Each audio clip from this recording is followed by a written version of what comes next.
अब मैं बुलाना चाहूंगा, जैसा कि हम कहते हैं, हरियाणा की आन बान और शान सरदार गुरनाम सिंह चढ़ूनी जी को।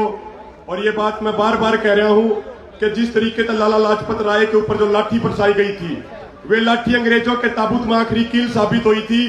तो ठीक उसी तरीके से 10 सितंबर को जो पीपली की रैली में सरदार गुरनाम सिंह चढ़ूनी के ऊपर लाठी बरसाई गई थी, वे एक एक लाठी भारतीय जनता पार्टी की सरकार के ताबूत में आखिरी कील साबित होंगी। जोरदार नारे लगा के एक बार उनका सम्माननीय आज की माननीय श्री दलबीर सिंह जी खरब,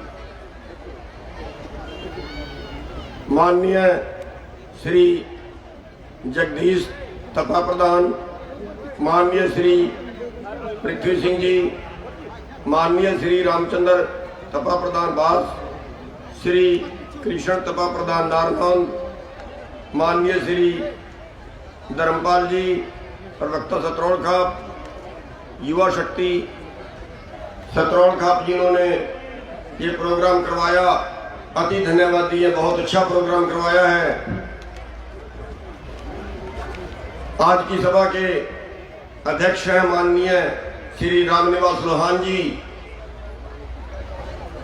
श्री अभिमन्यु कुहाड़ जी जो आपके सामने भी बोल रहे थे, बहुत अच्छे प्रवक्ता हैं, श्री विकास शिस्तर जी, श्री रवि आजाद जी, माननीय श्री सुरेश द्रविड़ जी जो दलित नेता हैं, आपके सामने बोल के गए हैं, माननीय श्री सोमवीर सागवान जी, श्री रघुवीर वकील जी, माननीय श्री राम अवतार तायल जी जो प्रदेश व्यापार मंडल के प्रधान हैं, श्री मनोज राठी जी, श्री सतीश चेयरमैन जी पुठी, अक्षय नरवाल जी, श्री पूर्व एमएलए हैं रामर शर्मा जी, राम अवतार जी हैं, माननीय मनोज राठी जी, माननीय श्री राम के सरपंच माजरा से, माननीय श्री चौबी रामफल जी राठी 24 बहन के प्रधान हैं, सतरौल खाप प्रधान श्री रामनिवास लोहान जी, दलबीर खरब जी, रामेर महिला जी भी बोलते हैं, कुछ और भी बोलते हैं, रांडा भी तो बोलते हैं। अच्छा वो दूसरा है, मैं तो आपको ही ला बैठा था यार। श्री फूल कुमार पेटवाड़ जी, श्री पवन रापड़िया जी, श्री दीपक माजरा जी जो जिनके संघर्ष में चोट आई है टांग पे, श्री करम सिंह जी मोर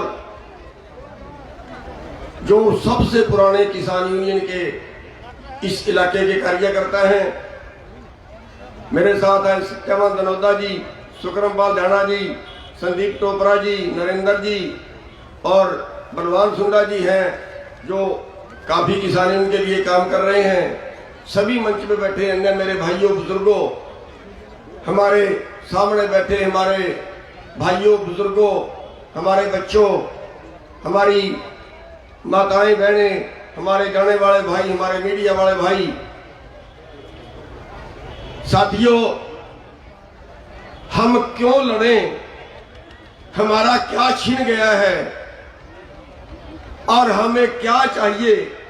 हमारी लड़ाई अपना हक मांगने की है कि किसी का अधिकार छीनने की है। इस पे थोड़ा सा हमें विचार कर लेना चाहिए। और थोड़ा सा मैं आपके सामने बताना चाहूंगा कि हमें हमारे पास रास्ता क्या है बिना लड़े। देश की आजादी में सबसे ज्यादा योगदान आपका रहा, सबसे ज्यादा कुर्बानियां आप लोगों ने दी, चाहे वो जेड़े काटने की कुर्बानियां हो, चाहे वो शहीद होने की कुर्बानियां हो, या किसान वर्ग और या मजदूर वर्ग है। देश की लड़ाई में एक भी किसी पूंजीपति का, एक भी किसी अरबपति का बेटा शहीद नहीं हुआ। देश आजाद हुआ तब उत्तम खेती थी, उत्तम खेती, सबसे बढ़िया धंधा खेती। जब देश आजाद हुआ तब देसी भाषा में आपको समझा दूं, जो खेती से आमदन थी वो 100 रुपए में 60 रुपए थी, और आज जो खेती में आमदन है वो 100 रुपए में 10 रुपए है। आमदन 6 गुना आपकी घट गई। और अभी यहां बस नहीं है, अभी जो नई नीतियां आ रही हैं उसमें खेती की आमदन 100 रुपए में 6 रुपए रहेगी। यानी पूरे देश के खेती करने वालों के पास 100 रुपए अगर देश के पास हैं, तो आपके पास 1947 में 100 रुपए में 60 रुपए थे, और आज आपके पास 100 रुपए में 10 रुपए हैं, और ये कानून लागू होने से 100 रुपए में 6 रुपए रहेंगे आपके पास। साथियों, देश आजाद आपने कराया, देश की सीमा आपने संभाली। और एक आंकड़ा दे दूं, जब पहला न्यूनतम समर्थन मूल्य तय हुआ 1967 में, उस वक्त से अगर आंकड़े देखें आज तक हमारे सामने हैं। हम सोना खरीदते हैं, सोना पूरी अर्थव्यवस्था की धुरी है। अगर 1970 से भी हिसाब लगाएं, 1970 में 1 तोला सोना 2.5 क्विंटल गेहूं का था, और आज 1 तोला सोना 25 क्विंटल गेहूं का है। अगर हमें बाजार के बराबर रखना है तो आज भी 2.5 क्विंटल गेहूं का 1 तोला सोना आना चाहिए। और अगर आज 2.5 क्विंटल गेहूं का 1 तोला सोना आए तो फिर हम बाजार के लेवल पे पहुंच जाएंगे। ये आपकी लुटाई के आंकड़े दे रहा हूं मैं, आपका ग्राफ नीचे जाने के आंकड़े दे रहा हूं मैं।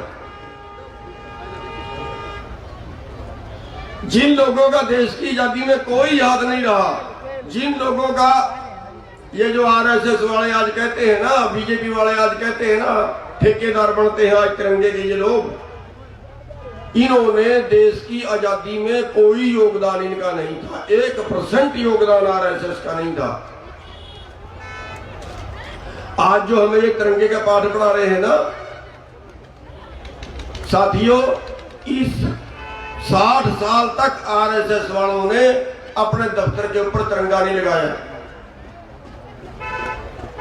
हमारी हजारों बेटों की लाशें तिरंगे में लिपट के आती हैं, और ये हमें तिरंगे का पाठ पढ़ा रहे हैं।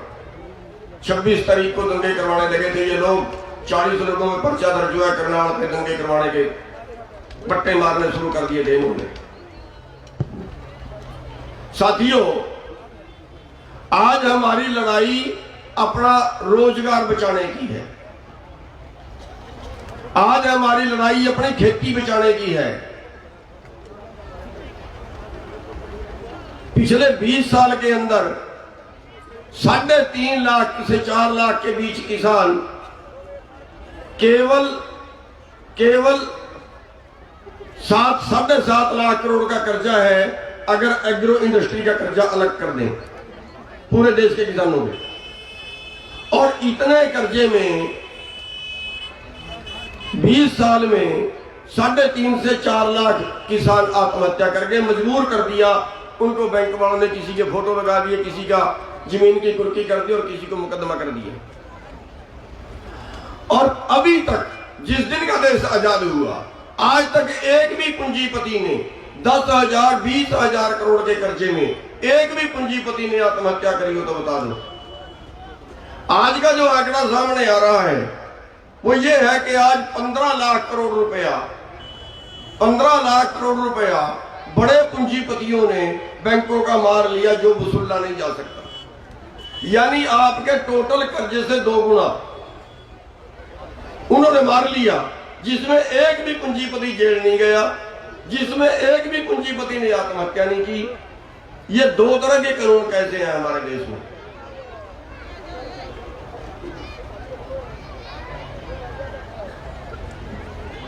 आज एक आदमी की आमदन 90 करोड़ प्रति घंटे की है।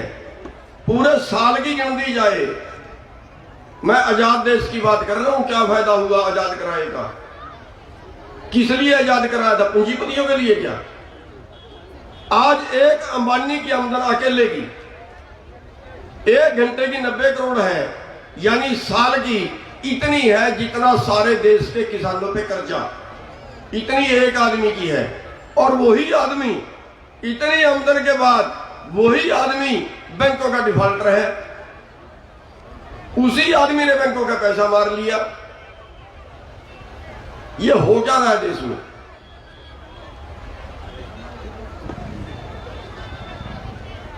हमारे पास 2 चीजें हैं, एक हमारी फसल है और एक हमारी मजदूरी है।